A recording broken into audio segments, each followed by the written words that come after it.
សូមជម្រាបសួរពុកម៉ែបងប្អូន Hello, beloved people. តើពុកម៉ែបងប្អូនដឹងទេហេតុអ្វីបានជាមនុស្សមួយចំនួនស្អប់ព្រះយេស៊ូវ Do you know why some people hate Jesus? ហេតុអ្វីបានជាពួកគេស្អប់ដល់អ្នកដែលតាមទ្រង់ដែរ Why do they also hate his followers? ជាង2000ឆ្នាំមុនកាលដែលព្រះយេស៊ូវគង់នៅផែនដីនោះឡើយ Around 2000 years ago, when Jesus was on earth, ថ្ងៃមួយព្រះយេស៊ូវមានបន្ទូលទៅសិស្សទ្រង់ថា one day Jesus told his disciples that បើសិនជាលោកីស្អប់អ្នករាល់គ្នានោះអ្នករាល់គ្នាដឹងហើយថាគេស្អប់ខ្ញុំជាមុន if the world hates you, you know that it hated me before it hated you. បើអ្នករាល់គ្នាជារបស់លោកីនោះលោកីនឹងស្រឡាញ់អ្នករាល់គ្នា If you were of the world would love its own. តែដោយព្រោះខ្ញុំរើសចេញពីលោកីមកហើយអ្នករាល់គ្នាមិនមែនជារបស់លោកីទៀត Yet because you are not of the world, but I chose you out of the world, នោះបានជាលោកីស្អប់អ្នករាល់គ្នាវិញ therefore the world hates you. ចូលនឹកចាំពាក្យដែលខ្ញុំបានប្រាប់រួចហើយថាបើមិនមែនធំជាងចៅហ្វាយទេ Remember the word that I said to you, a servant is not greater than his master. បើគេបានបៀតបៀនដល់ខ្ញុំនោះគេនឹងបៀតបៀនដល់អ្នករាល់គ្នា If they persecuted me, they will also persecute you. ហើយបើគេបានកាន់តាមពាក្យខ្ញុំនោះគេនឹងកាន់តាមពាក្យអ្នករាល់គ្នាដែរ If they kept my word, they will keep yours also. គេនឹងប្រព្រឹត្តការទាំងនោះដល់អ្នករាល់គ្នាដោយយកដល់ឈ្មោះខ្ញុំពីព្រោះគេមិនស្គាល់ព្រះដែលចាត់ឲ្យខ្ញុំមកទេ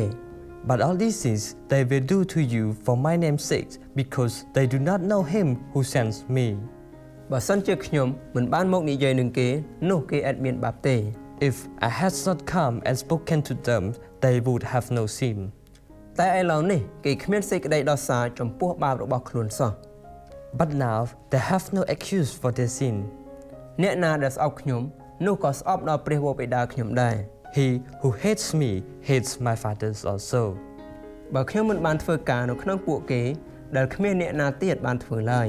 If I had not done among them the work which no one else did,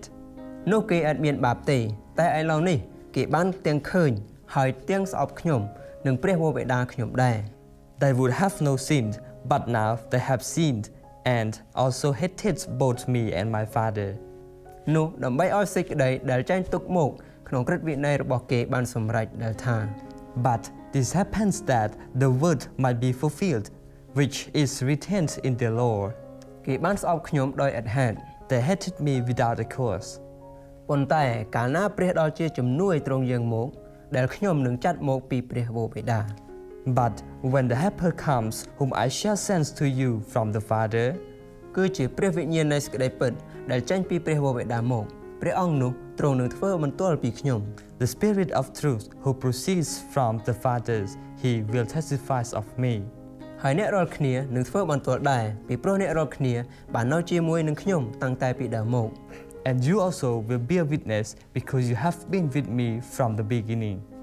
ដូច្នេះមនុស្សមួយចំនួនស្អប់ព្រះយេស៊ូវគឺដោយឥតហេតុ So some people hate Jesus without any causes. ក្នុងការដែលទ្រង់និយាយនឹងពួកគេឲ្យស្គាល់ពីព្រះវរបិតានិងដឹងពីអំពើបាបរបស់ខ្លួន As he spoke to them that they may know the fathers and their sins, ពួកគេក៏បានស្អប់ដល់ព្រះយេស៊ូវរួមទាំងអ្នកដើរតាមទ្រង់ដែរ they hated Jesus, including his followers. តែចុងក្រោយព្រះវិញ្ញាណនៃសេចក្តីពិតរួមទាំងអ្នកដើរតាមទ្រង់នឹងធ្វើបន្ទាល់ថា But in the end, the Spirit of truth and his followers will testify that ព្រះយេស៊ូវគ្មានកំហុសដែលត្រូវឲ្យស្អប់នោះទេ Jesus was not guilty to be hated.